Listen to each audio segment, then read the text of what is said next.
Hi everyone, welcome to Sweet Tomato Vine Homestead. Today we are going to start some flowers for our garden to attract the pollinators to our garden. Pollinators are the bees and the hummingbirds that you see in your garden each year. And I know you seasoned gardeners already know, but for you new gardeners out there that do not know, the bees and the hummingbirds, the wasps, they're all very important for your garden to produce your fruit. Your fruits that have flowers that come on them, your plants that have flowers, like your watermelons, your cucumbers, your squash, all those that get those little flowers on them before they produce fruit, they need those pollinators to go in and take pollen from one plant to the other plant. And that is what is called pollination. And in order for those plants to bear fruit, they have to be pollinated. Now, you can hand pollinate, which means that you will have to take either your finger or some other, like you can take a paintbrush or something like that, but that's all in a different video. But you can self-pollinate. But what we want to do is to attract these pollinators, get them in there and let them do the work for you. And so what you need to attract them is your flowers. And so today we are going to start, we've got some flowers that I picked up at the Dollar Tree the other day. We have Snapdragon. I can show you gonna be doing some Snapdragon, some Cosmo, Bachelor Button, Forget Me Not, Gypsophilia,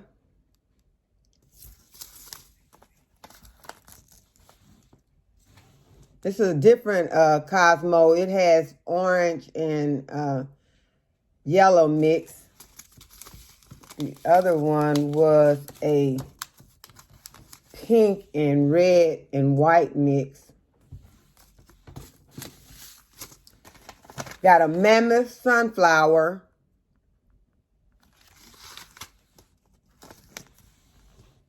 Zinnia. This is a petite zinnia.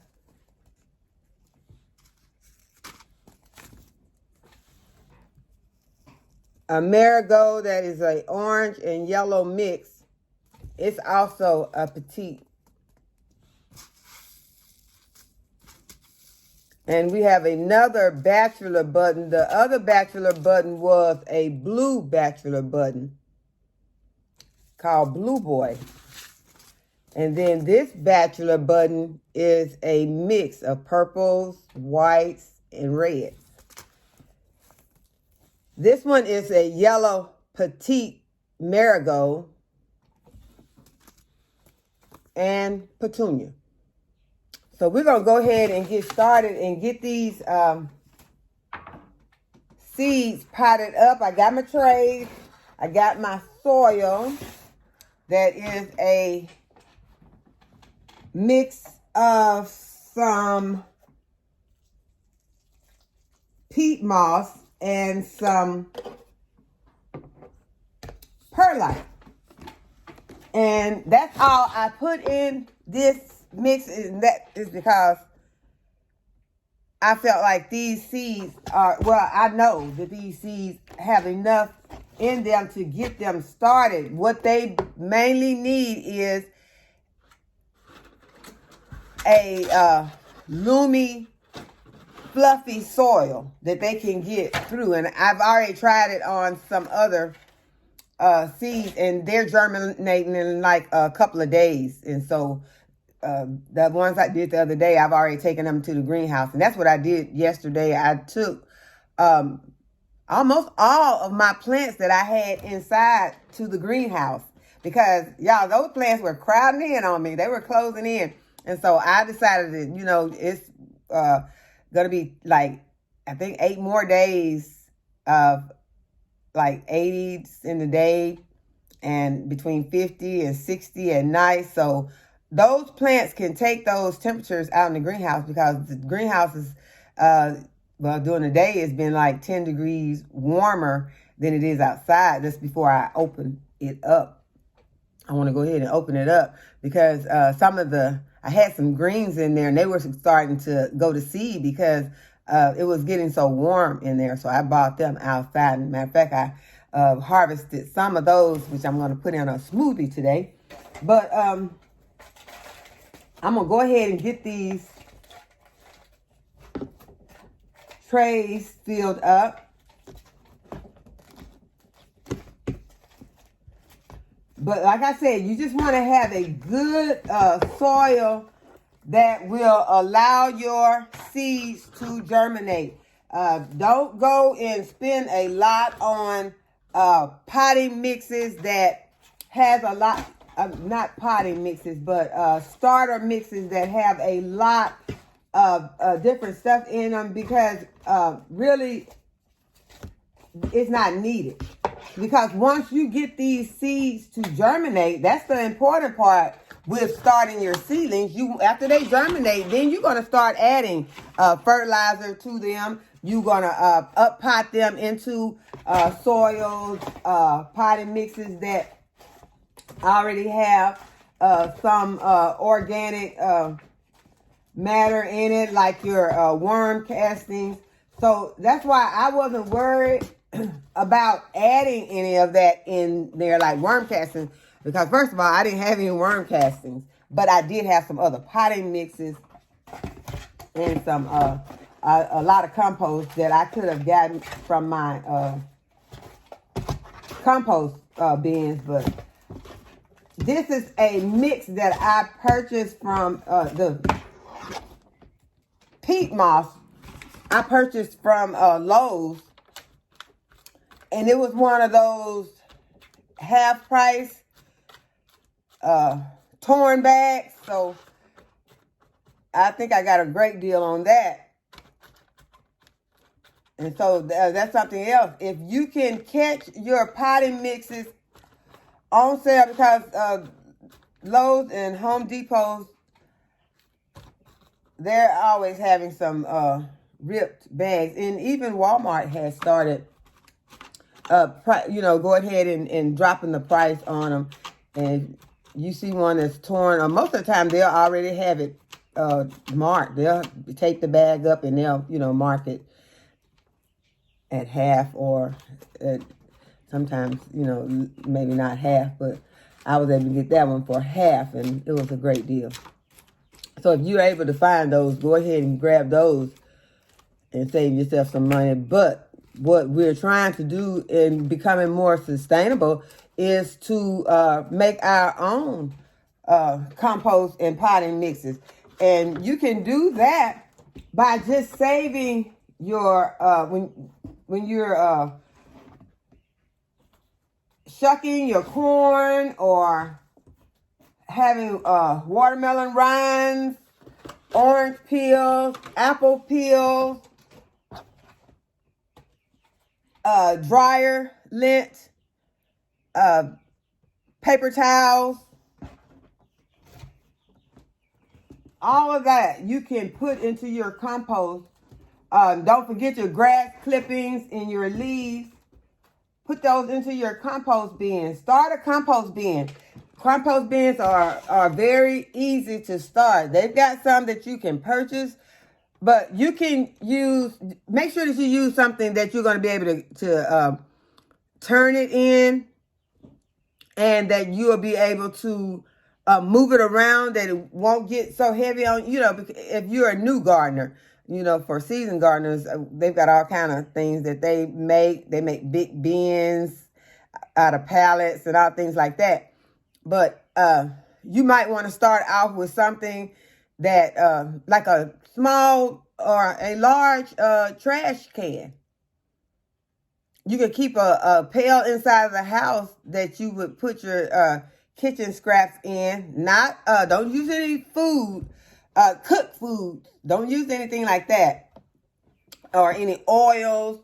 Don't use anything like that either. But you can use your, when you're peeling your potatoes, just take your peels and put them into a 5-gallon bucket. And your paper towels, once you dry your hands on paper towels, if you use paper towels, a lot of us are moving away from paper towels because that's like throwing money down the tube. But for people that use them, you can go ahead and put those paper towels in there. The toilet paper rolls that the toilet paper came off of, those you can save to start your compost bin. So there are a lot of different things that you can do that will help you to save money and keep you from having to go and purchase soil. So you want to, you have to start somewhere. You can go ahead and get started on that, and because it takes a while for it to break down, and so you want to go ahead and get started on it. So what I'm going to do, I'm going to do 6 sales of each of these. And like I said, these came from the Dollar Tree, so there are not very many seeds in there, but I have found that with these, and I don't know if I want to try. This might produce a lot because I found that these little seed packets that have this stuff in it that look like dust, this dust can produce a lot of plants. But I am going to put these in here, and this was not very much. I think that's still too much for that 6. Yeah. It's hard to keep these seeds, but I can still see them down in there. So I'm going to go ahead and keep them. I'm just going to fold them over, and I'll still have some if these don't germinate, because it's good to not use all of your seeds for, say for instance, if this soil did not work for these flower seeds, then I still have some seeds left to go ahead and try and start another. And that's what we're doing right now, y'all. We're what is called succession planting, even on our seedlings, because you want to be able to plant something and you want to be able to get some seeds started, but we don't ever know how things are going to go with the weather and things like that. So just in case something or anything happens that your seedlings, for instance, if you put them out before your last frost date, I'm just going to use that as an example, because sometimes we do that because the weather will be so beautiful that we will be fooled and we just can't help ourselves. Seem like we'll just go ahead and pop some in. And you want to make sure that you got some more, though. Don't put all of them in, and then something happened to those that you put in, and you've lost your entire harvest. Your entire everything that you had put into it, because you don't have any more seeds left. And so you want to go ahead and do a few and put them out. Like I'm doing 6 sales, and I'm gonna have these, but now I'm gonna have some extras seeds so that in case something happens, then we'll have some more to start with. Okay, so I'm going to go ahead. I'm putting the seeds in. I'm going to put the labels in, but then I'm going to go back and I'm going to cover all of them at the same time. Okay, so that was the marigold, the petite gold marigolds. First one I did was petunias, and then this is the bachelor button. See what these seeds look like. Some seeds, if they're larger, I'll have to push down in there. I know I'm probably going to have to make a indentation for my sunflower, because sunflower seeds can be pretty large. These are kind of small. There's a little more of these in there. So I'm just going to go ahead and drop a couple of them on each one. And y'all, these flowers, they will be so beautiful. Sometimes we get caught up in planting our food, and we forget about the flowers. But that is going to make it so much that you're going to be looking forward to going out into the garden, because it's going to be so pleasant to go out there and see all the beautiful colors of flowers. And so that is another reason to plant the flowers. You want them for your pollinators, but you want them for yourself also. So that was the bachelor button. And I kind of had these in order, but my labels kind of got out of order. It's okay. All right, so the next one is the French Dwarf Double Mix Marigolds. The first one we planted was the Petite Yellow. These are the double mixed.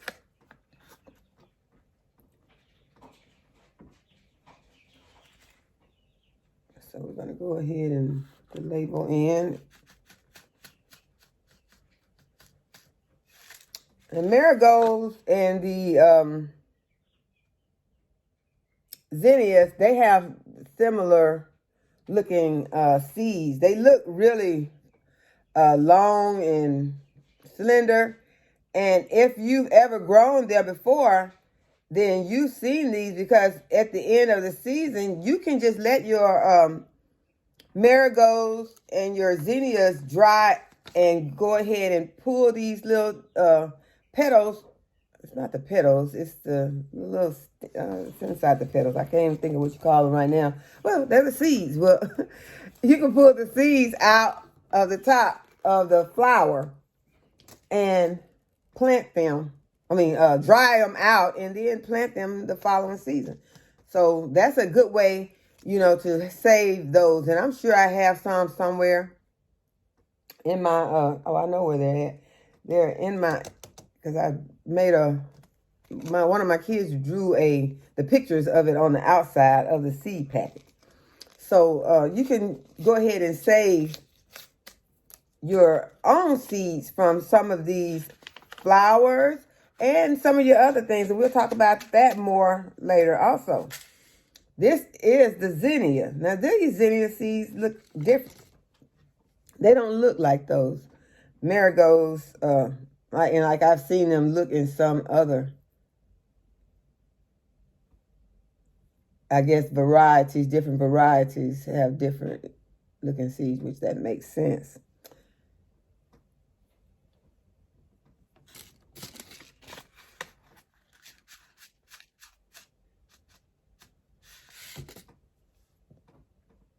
And then if these end up making a lot, which I'm sure these are going to come up pretty soon. They're not going to take long for these to germinate.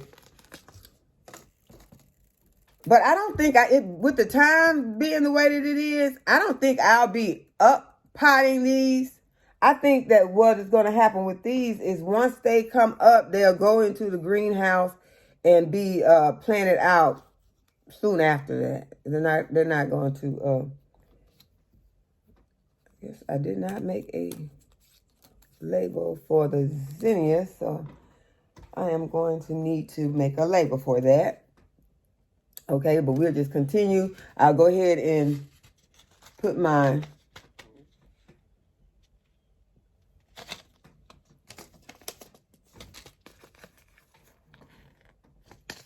I better go ahead and make that label right now, because if I don't,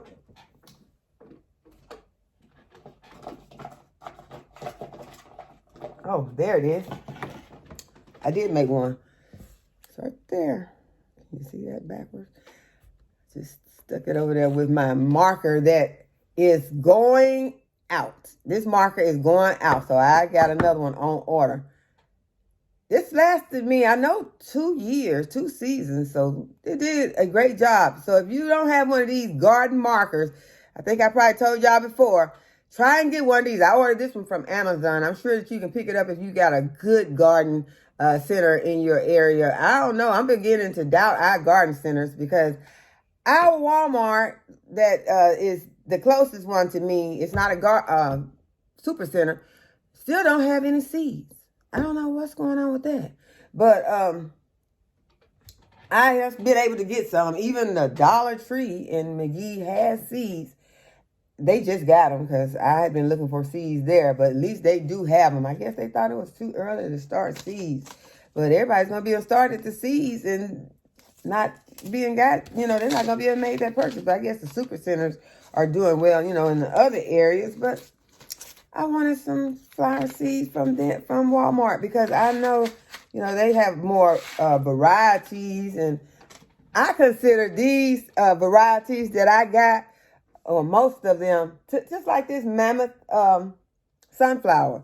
I consider these to be sort of old-fashioned because I can remember my mom planted these forget-me-nots and zinnias, which zinnias are always going to be beautiful. All of these are always beautiful. But I just remember these, there's so many new varieties of flowers that have came out now. And I just feel like, I want to have an array of different things that I can choose from. I don't want to be just limited to, a certain amount of things. So, like I got these from there, but I know there are other places like Johnny's are known for their flower seeds. They have different varieties. So I probably go on there before it is too late to place an order. Put a couple more of these in there. Because don't get me wrong, these mammoth sunflowers are always beautiful and the pollinators love them. And like I said, I thought those seeds would be larger, but they're not so big. So I pushed them down in there just a little bit still. And I'm going to go ahead and mark that one. Okay, so I've got this tray done. And now I'll just go ahead and I'm just going to sprinkle some soil on top. I'm going to let y'all see me. I'm just putting some soil on top. Because I just want these seeds to be covered. And like these petunias, the first one that I did, I'm not going to put any on those because they were like dust. And so I don't want them to get lost in there. And I'm going to go ahead and water from the bottom. And then this will just absorb all of that. So we have got this tray done. And I'm going to go ahead and do this other tray. And I hope that you all learned something today. I hope that you will share this content with someone who likes this sort of content. And I hope that you'll subscribe to my channel. Give the video a thumbs up. And I'll see you in the next video.